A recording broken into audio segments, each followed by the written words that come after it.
ഇനി നമുക്ക് വിജയകുമാർ, നമുക്കിനി ഒരു ഓട്ടംതുള്ളലിലേക്ക് പോകണം. അതായത് പല കലാരൂപങ്ങൾ കൊണ്ടാണ് കുട്ടികൾ ഈ മയക്കുമരുന്നിനെതിരെ അടരാടുന്നത്. അവരുടെ പോരാട്ടം അതിശക്തമാണെന്ന് നമ്മൾ മനസ്സിലാക്കുന്നു. പത്തനാപുരം താലൂക്കിലെ തലവൂർ ഗ്രാമപഞ്ചായത്തിലെ ഒരു ഓട്ടംതുള്ളലാണ് പ്രിയപ്പെട്ട പ്രേക്ഷകരുടെ ശ്രദ്ധയിൽ ഞങ്ങൾ കൊണ്ടുവരുന്നത്. പ്രശസ്ത ഓട്ടംതുള്ളൽ കലാകാരൻ താമരക്കുടി കരുണാകരനും അദ്ദേഹത്തിൻ്റെ മകനും ചെറുമകളും എല്ലാം ചേർന്നാണ് ഈ പ്രയത്നം ഏറ്റെടുത്തിരിക്കുന്നത്. ഞങ്ങൾ ഉയർത്തിയിട്ടുള്ള ഒരു വലിയ സംഭവം, വലിയ മുദ്രാവാക്യം അത് ആളുകളിലേക്ക് എത്തിക്കുന്നു. നമുക്ക് ഇപ്പം എപ്പോഴും നമ്മുടെ ഈ സാനിമാഷൊക്കെ പറയുന്നൊരു കാര്യം ഉണ്ടായിരുന്നു. ശ്രീനാരായണ ഗുരു പറഞ്ഞതുപോലെ അവനവൻ ആത്മസുഖത്തിന് ആചരിക്കുന്നവ അവരന് സുഖത്തിനായി വരണം. നമ്മൾ ചെയ്യുന്ന നല്ല കാര്യം മറ്റുള്ളവർക്കും ഗുണകരമായി വരണം എന്ന് കരുതി തന്നെയാണ് ഈ ഓട്ടംതുള്ളൽ ഇവർ അവതരിപ്പിക്കുന്നത്. നമ്മുടെ ലഹരികളെല്ലാം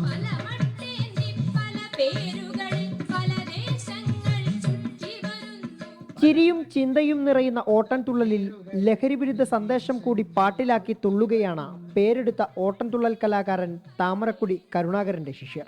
ലഹരിക്കെതിരെ സാക്ഷാൽ കുഞ്ചൻ നമ്പ്യാർ തന്നെ തുള്ളലിൽ പാടി പറഞ്ഞിട്ടുണ്ടെന്നും അതിനെ പരിഷ്കരിക്കുക മാത്രമാണ് താൻ ചെയ്തതെന്നും കരുണാകരൻ. കുഞ്ചൻ നമ്പ്യാർ എഴുതിയിട്ടുള്ള കൃതികളിൽ തന്നെ മദ്യത്തിനെതിരെ കള്ളുകുടിക്കാനല്ലാതെ ഒന്നിനു കൊള്ളരുതാത്ത ജലന്മാരേറും, പിന്നെ ജാതിയെ ഊന്നിയല്ല എങ്കിലും കള്ളുകുടിക്കുന്ന ആയന്മാരുടെ പള്ളക്കിട്ട് കൊടുക്കണ കണ്ടു കാലപുരിയിലാണ്.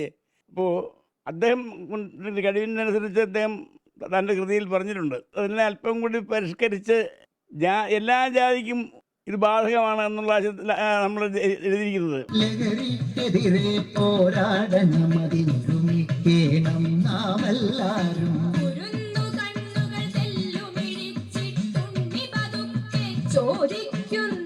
ഇത്തവണത്തെ സ്കൂൾ പ്രവേശനോത്സവ ഗാനം എഴുതിയ ഭദ്രാഹരിയാണ് ഈ തുള്ളൽ പാട്ടിന്റെ രചന. ഈണം നൽകി ചിട്ടപ്പെടുത്തിയത് കരുണാകരൻ തന്നെ. പരിശീലിപ്പിച്ചത് തുള്ളൽ കലാകാരിയായ ചെറുമകൾ ഹരിചന്ദനയും. തലവൂർ ഗ്രാമപഞ്ചായത്ത് പുളക്കട BRCയുടെ സഹകരണത്തോടെയാണ് പരിപാടി. കരുണാകരന്റെ മകനും തുള്ളൽ കലാകാരനുമായ ഹരികുമാറിന്റെ നേതൃത്വത്തിലാണ് അവതരണം. ലഹരി എന്ന ഈ വിപത്തിനെതിരെയാണ് തുള്ളൽ കലയിലൂടെ ഇത്തരത്തിലുള്ള സ്കൂൾ തലങ്ങളിലൊക്കെ കുട്ടികളെ ഇത് ബോധവൽക്കരിക്കുകയും അതിനു വേണ്ടുന്ന നടപടിക്രമങ്ങൾക്ക് വേണ്ടിയിട്ട് സർക്കാരിനെ അറിയിക്കുകയും ചെയ്യുന്ന ഒരു ധർമ്മമാണ് ചെയ്യുന്നത്. ഇപ്പോൾ തുടങ്ങിയിട്ടൊരു 4 ദിവസമായി 15 സ്കൂൾ കവർ ചെയ്ത് കഴിഞ്ഞു. തുടർന്നും ഇതിൻ്റെ പ്രവർത്തനം നല്ല രീതിയിൽ കൊണ്ടുപോകാനാണ് ശ്രമിക്കുന്നത്. ബ്രഹ്മജാതൻ പട്ടാഴി, ധനശ്രീ ചന്ദ്രശേഖർ എന്നിവരാണ് അവതരണം. 4 ദിവസം കൊണ്ട് 15ലധികം സ്കൂളുകളിൽ ലഹരി വിരുദ്ധ ഓട്ടംതുള്ളൽ അരങ്ങേറിക്കഴിഞ്ഞു. 24 കൊട്ടാരക്കര.